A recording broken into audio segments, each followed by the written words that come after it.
ભાજપના નેતાઓ માટે નિયમો અને કાયદા અલગ છે। સામાન્ય લોકો માટે બનેલા નિયમો તેમને લાગુ નથી પડતા। આવું એટલા માટે કહેવું પડે છે કારણ કે સતત બીજી વાર ભાજપના નેતાએ નિયમોની કરી છે એસી તેસી।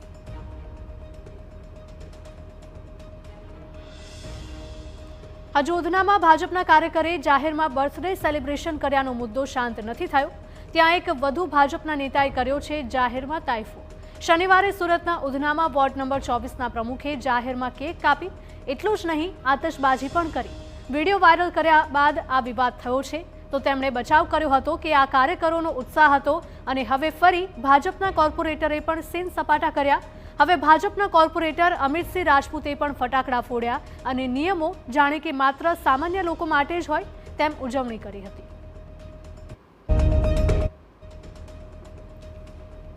જો ભાજપના કોર્પોરેટર અમિતસિંહ રાજપૂતના નિયમો નેવે મૂકીને રસ્તા પર સેલિબ્રેશનનો આ વિડીયો। લિંબાયતમાં રોડ પર ફટાકડા ફોડ્યા, જાહેરમાં ફટાકડા ફોડીને એન્ટ્રી કરી અને સ્ટેજ પર કેક કાપી હતી। આવા સેલિબ્રેશનના વિડીયો જ્યારે સામાન્ય લોકોના વાયરલ થાય છે ત્યારે પોલીસ કાર્યવાહી કરે છે। પોલીસ કમિશનરનું જાહેરનામું છે કે આમ ઉજવણીની આડમાં તાઇફા ન કરી શકાય, પરંતુ જાણે કે ભાજપના નેતાઓને નિયમો જ લાગુ ન પડતા હોય તેમ તેઓ વર્તી રહ્યા છે। અને આ વિડીયો બાદ વિવાદ થયો તો કોર્પોરેટરે એવો બચાવ કર્યો કે આ તો કાર્યકરોનો પ્રેમ હતો, કાર્યકરો બોલાવે તો જવું જ પડે।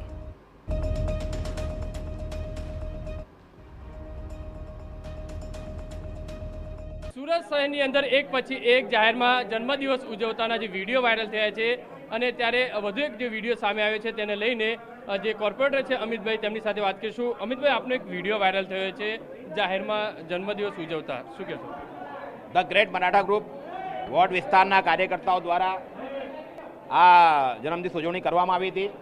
વૃદ્ધ સહાય અને યુવાઓ માટે એ લોકોએ ફંડ એકત્રિત કર્યા હતા, જેને લોકાર્પણ કરવાનું કાર્યક્રમ મારી હાથથી હતું। અને પ્રાઇવેટ પાર્ટી પ્લોટ હતો મારા હિસાબે, કોઈ જાહેર રસ્તો ન હતો, એટલે મારા હિસાબે એ લોકોએ જે કાર્યકર્તાઓ ઉજવે બર્થડે તો ત્યાં જવું જરૂરી હોય છે, વિસ્તારની વાત હોય છે, એટલે ત્યાં ગયો હતો હું। અમિતભાઈ, જાહેર રોડ ઉપર દેખાઈ રહ્યો છે વિડીયોમાં, તમે ગાડીમાંથી ઉતરતા જોવા મળી રહ્યું છે, તો તમે એક નેતા છો, કઈ રીતે જોઈ રહ્યા છો? આ રીતે કરવું યોગ્ય ખરી? ત્યાં જઈને જોઈ શકો છો, એ પ્રાઇવેટ જગ્યા છે, કોઈ જાહેર રોડ નથી। જાહેર રોડ એટલે કે જ્યાં ગાડીઓ ચાલતી હોય છે એને જાહેર રોડ કહેવામાં આવે છે મારા હિસાબે, પણ જાહેર રોડ નહોતું, ત્યાં જગ્યા હતી, પાર્ટી પ્લોટ જેવું હતું। એટલે આપણે કર્યું છે તે યોગ્ય છે?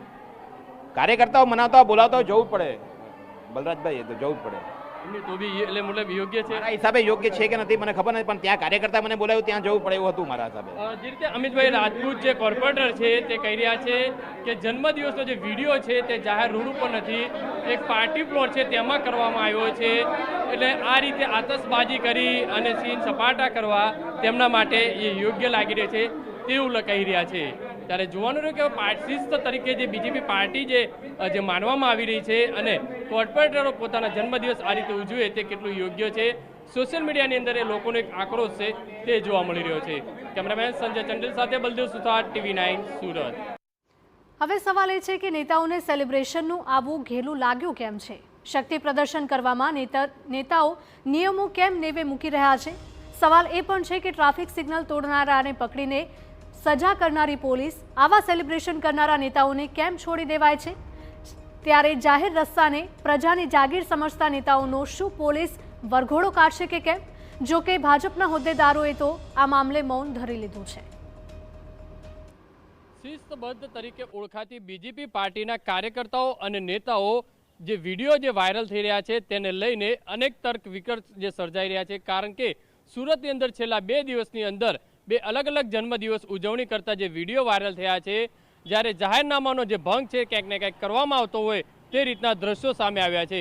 ત્યારે આ બાબતે સુરત બીજેપીના હોદ્દેદારો કાંઈ બોલવા મીડિયા સામે તૈયાર નથી। કેમેરામેન સંજય ચંડેલ સાથે બલદેવ સુથાર, TV9 સુરત।